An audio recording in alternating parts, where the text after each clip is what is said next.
ప్రస్తుతం మనం తింటున్న రైస్, కూరగాయలు, పండ్లు అన్నీ జన్యు మార్పిడి చేయబడి హైబ్రిడ్ పంటలుగా మారాయి. కానీ పాతకాలం నాటి విత్తనాలను కాపాడుతూ వాటిలో జన్యు మార్పిడి జరగకుండా చూస్తున్న డెక్కన్ డెవలప్మెంట్ సొసైటీ ఆధ్వర్యంలో పాత పంటల జాతర కార్యక్రమం ప్రారంభమైంది.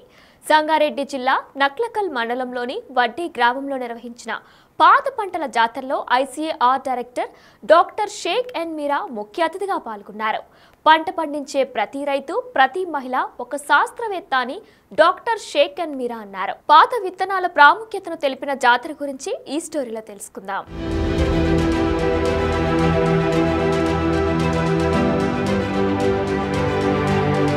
విత్తనాలే దేవుళ్ళు జీవ వైవిధ్యమై దేవాలయం అనే నినాదంతో సంగారెడ్డి జిల్లా నక్లకల్ మండలం వడ్డీ గ్రామంలో డెక్కన్ డెవలప్మెంట్ సొసైటీ ఆధ్వర్యంలో 25వ పాత పంటల జాతర ప్రారంభించారు. కోలాటాలతో విత్తనాలు దేవుడుగా కొలుస్తూ మహిళలు ఎడ్ల బండలను విత్తనాలతో అలంకరించి ఊరేగింపు నిర్వహించారు. పాత పంటల జాతర కార్యక్రమాన్ని ఐసీఆర్ డైరెక్టర్ షేక్ ఎన్ మీరా జ్యోతి ప్రజ్వాలన చేసి ప్రారంభించారు. ఈ సందర్భంగా ఆయన మహిళలు సాంఘటితంగా ఉండి జీవ వైవిధ్య చిరుధాన్యాల జాతర నిర్వహించడం చాలా సంతోషకరమని అన్నారు. పంట పండించే ప్రతి రైతు, ప్రతి మహిళ ఓ రైతు శాస్త్రవేత్తనని, ప్రతి పంటలకు గడ్డు రోజులు పోయి మంచి రోజులు వచ్చాయని అన్నారు. పాత పంటలతోనే జీవ వైవిధ్యానికి మనుగడ ఉంటుందని అన్నారు. ప్రస్తుతం ప్రపంచ స్థాయిలో చిరుధాన్యాల వ్యాపారం $130 బిలియన్ వ్యాపారం జరుగుతుందని, రాబోయే 3 సంవత్సరాల్లో $300 బిలియన్ వ్యాపారం జరగనుందని షేక్ ఎన్ మీరా అన్నారు.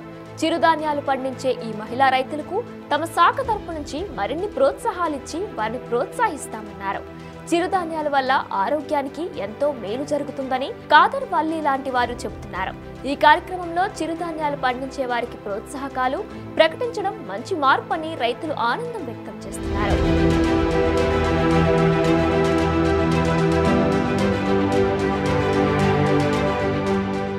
డెవలప్మెంట్ సొసైటీ 25 సంవత్సరాలుగా జహీరాబాద్ ప్రాంతంలో పాత పంటల్ని గుర్తు చేసుకుంటూ జాతర జరుపుతోంది. ఎప్పుడు దేవుళ్ళకి మాత్రమే జాతరలు చేస్తాము, పూజలు చేస్తాము, కానీ పంటలు అనేది మన ఆహారం కోసము చాలా ముఖ్యము. ఆ పంటలు, పాత పంటలు ఎలా మన భూమిని కాపాడుతాయి, మన ఆరోగ్యాన్ని ఎలా కాపాడుతాయి, మన విలువలకి ఎంత ముఖ్యము అనేది ఇక్కడ రైతులు గుర్తు చేసుకుంటూ ఎన్నో సంవత్సరాలుగా ఈ జాతర జరుపుతున్నారు. ఈ జాతర చేసుకున్నందుకు చాలామంది అతిథులు వచ్చారు, వాళ్ళ మాటలు కూడా చెప్పారు. దేశంలో ఇప్పుడు వ్యవసాయం అంటే ఇలాంటి పీడుమూపులు ఉన్న చోట ఆ వ్యవసాయానికి ఎవరూ గుర్తింపే ఇవ్వట్లేదు. కానీ అక్కడ పండే పప్పు దినుసులు కానీ, నూనె గింజలు కానివ్వండి, మిల్లెట్లు కానివ్వండి, చిరుధాన్యాలు కానివ్వండి, మన ఆరోగ్యానికి చాలా ముఖ్యమైనవి. ఇప్పుడు మనం నూనె గింజలు బయట నుంచి తెచ్చుకుంటున్నాము, పప్పు దినుసులు కూడా బయట దేశాల నుంచి తెచ్చుకుంటున్నాము. అసలు చిరుధాన్యాలు అంటే తినడమే మానేశాము. కానీ అవి ఎంత ముఖ్యమనేది ఇక్కడ రైతులు గుర్తించి నెల రోజుల పాటు జాతర జరుపుతారు. ఆ జాతర ఇంకా ఎన్నో సంవత్సరాలు ఇక్కడ కంటిన్యూ చేస్తూ ఉంటాము. వచ్చిన వాళ్ళందరికీ ధన్యవాదాలు. ముఖ్యంగా ఈ పాత పంటల జాతర మన భూమి, మన తిండి గింజలు, మన పంటలు, మన వ్యవసాయం, మన ఆరోగ్యం, ఇలా ప్రతిదీ కూడా మన సంస్కృతికి సంబంధించిన దాన్ని కనుమరుగైపోకుండా మనం కాపాడుకోవాలనే ఒక పోరాటంలో ఈ జాతరలనే ఉద్భవించింది.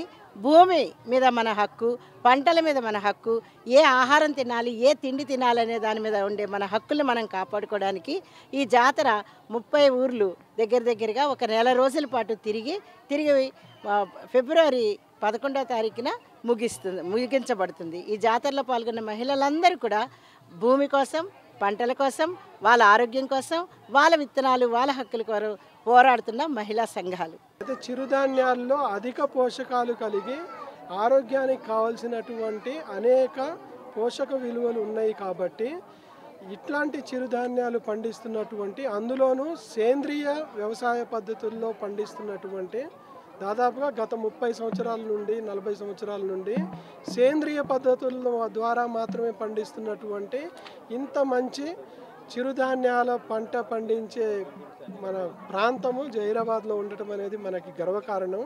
అయితే ఇంత మంచి సేంద్రియ వ్యవసాయ పద్ధతుల్లో పండిస్తున్నటువంటి చిరుధాన్యాల యొక్క ఉత్పత్తి ఏదైతే ఉందో పెద్ద మొత్తంలో మనం బ్రాండింగ్ చేయాల్సిన అవసరం ఉంది. జహీరాబాద్ మిల్లెట్స్ అనో లేకపోతే వేరే పేరుతోనే మనం ఇన్ని సంఘాలు ఉత్పత్తి చేస్తున్నటువంటి అనేక మిల్లెట్స్ ఉత్పత్తులు ఆధారిత ఉత్పత్తులు, విలువ ఆధారిత ఉత్పత్తులు ఏవైతే ఉన్నాయో మనం బ్రాండింగ్ చేయటం ద్వారా ఈ రైతులు, చిన్న సన్నకారు మహిళా రైతులు ఎవరైతే ఉన్నారో వాళ్ళకి ఇంకెక్కువ ఆదాయం తీసుకురావడానికి ఆస్కారం ఉంది. దీనిలో ముఖ్యంగా ఏంటంటే మన కృషి విజ్ఞాన కేంద్రము జహీరాబాద్ వారి ఆధ్వర్యంలో రాబోయే 2-3 నెలల్లో protection of plant varieties farmers rights act ప్రకారము ఇక్కడ ఏవైతే పాత పంటలు ఉన్నాయో అన్ని వంగడాలు, అన్ని రకాలైనటువంటి పంటలు ఏవైతే ఎలిజిబుల్లో అవన్నీ ఫార్మర్స్ రైట్స్ కింద మనం ఏంటంటే PPVFRAలో రిజిస్టర్ చేయడానికి మనం కార్యాచరణ రూపొందించడం జరుగుతుంది. దీని ద్వారా ఏమవుతుందంటే రాబోయే కాలంలో ఎవరైనా సరే కార్పొరేట్ వాళ్ళు కానీ, కంపెనీలు కానీ ఎవరైనా సరే ఈ చిరుధాన్యాల్లో ఉన్నటువంటి జన్యువుల్ని కానివ్వండి, ఇంకేవైనా ఇన్నోవేషన్స్ చేయాలి అనుకుంటే అవి మన సంఘాలకి రాయల్టీ రూపంలోనో లేకపోతే సంఘాలకి కొద్దిగా లాభదాయకంగా ఉండేటట్లు ఇది ఉపయోగపడుతుంది. కాబట్టి PPVFRA రిజిస్ట్రేషన్ చేయడానికి ఆస్కారం ఉంది.